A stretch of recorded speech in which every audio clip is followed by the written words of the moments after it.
In today's bonus Thanksgiving episode, I'm going to show you how to make the easiest, most delicious cranberry sauce you will ever have in your whole life.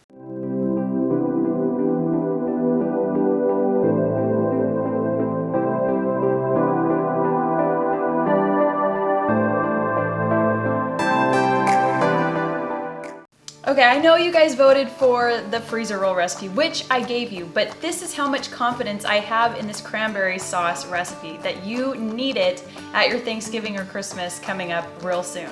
Now here's the problem. Why would you choose this when you could have this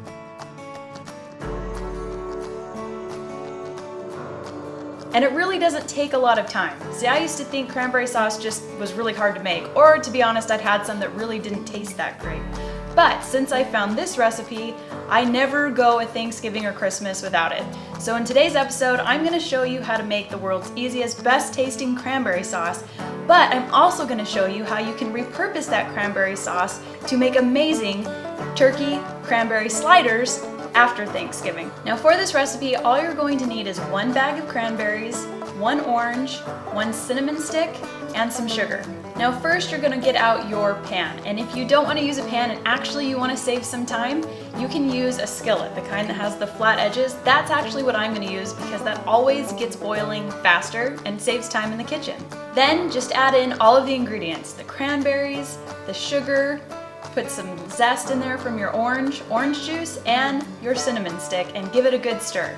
Next, bring your stove up to a medium-high heat and bring your cranberry sauce up to a boil.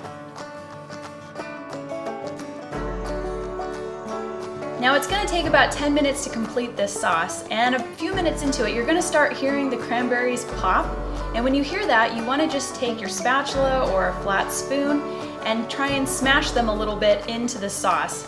After it's boiled for 10 minutes, you're just going to turn off the heat and let it sit and cool for 30 minutes.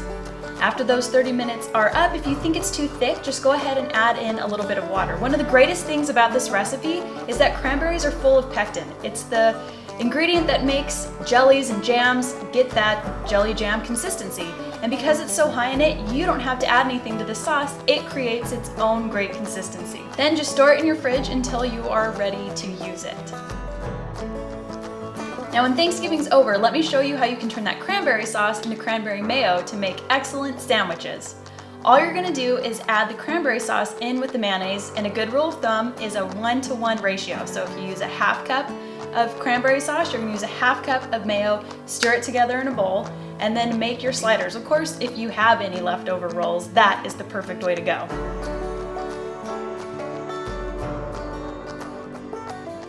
Okay, there you have it, a fun bonus Thanksgiving video just because you are so worth it.